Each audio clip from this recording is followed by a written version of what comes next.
এরপরে প্রশ্ন করেছেন জাইরা ডেইলি লাইফস্টাইল এআইডি থেকে, আপনি লিখেছেন বিমান বিধ্বস্ত হওয়ায় মাইলস্টোন স্কুলের যে শিক্ষার্থীরা মারা গিয়েছেন তারা কি শহীদ হিসাবে গণ্য হবেন কিনা।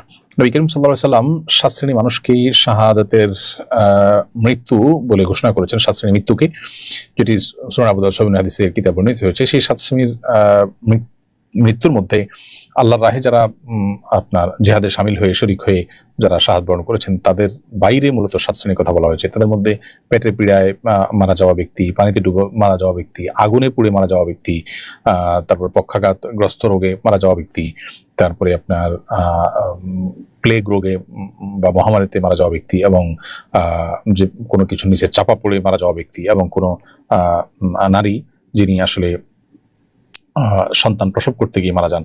এই ধরনের মৃত্যুগুলোকে নবী সাল্লাল্লাহু আলাইহি ওয়াসাল্লামের হাদিসে শাহাদাতের মৃত্যু বলা হয়েছে। এই যে বিষয়গুলো, এর মধ্যে আপনার বিমান বিধ্বস্ত হওয়ার ঘটনা আমরা জানি যে আগুনে পুড়ে বেশিরভাগ শিক্ষার্থীরা মারা গেছেন। তো সেক্ষেত্রে এটা একটা বিষয়। আবার চাপা পড়ে মারা গেলে কোনো কিছু নিচে, সেটাও আরেকটা বিষয় শাহাদাতের মধ্যে যেটা পড়ে। তো সেজন্য আশা করে যারা তারা ঈমান নিয়ে যারা মারা গেলেন তারা আল্লাহর কাছে শাহাদাতের মর্যাদা লাভ করবেন।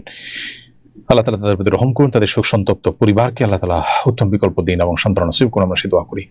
নাদিয়া জাহানাপি লিখেছেন, আমার বড় বোন বাবার অমতে বিয়ে করে ফেলেছে, আমার কি এই বোনের সাথে যোগাযোগ রাখা উচিত?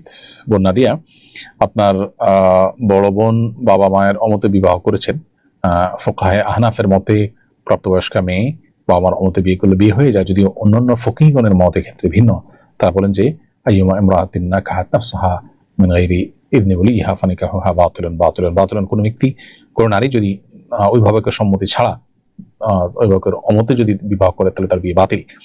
তো অন্যান্য ফকিহদের মতে তার বিয়েই তো বিশুদ্ধ হয়নি। আর ফুকাহে হানাফের মতে, যেহেতু বাংলাদেশের বিষয় এবং হানাফি থট ফলো করে থাকেন, তিনি হানাফি থটের অনুসারী হিসেবে তার বিয়ে বিশুদ্ধ হয়ে গেছে। বাট এর কারণে আপনি আপনার বোনের সাথে অভিমান করতে পারেন। বোন যে বাবা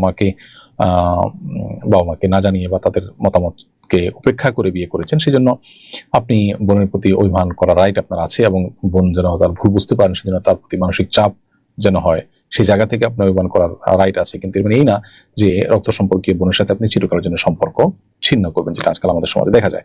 ভাই বোন কেউ এরকম কোনো কাজ করলে তখন সারা জীবন বা দীর্ঘকাল পর্যন্ত তার সাথে কোনো যোগাযোগ রাখা হয় না, সম্পর্ক ছিন্ন করা এটা উচিত না।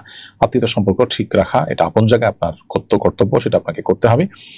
এবং সেই সাথে এও সত্য যে আপনি তাকে অভিমানের মাধ্যমে যদি কোনো বার্তা দিতে চান সেটা আপনি দিতে পারেন, কিন্তু সেটা খুবই লিমিটেড বা সীমিত সময়ের জন্য।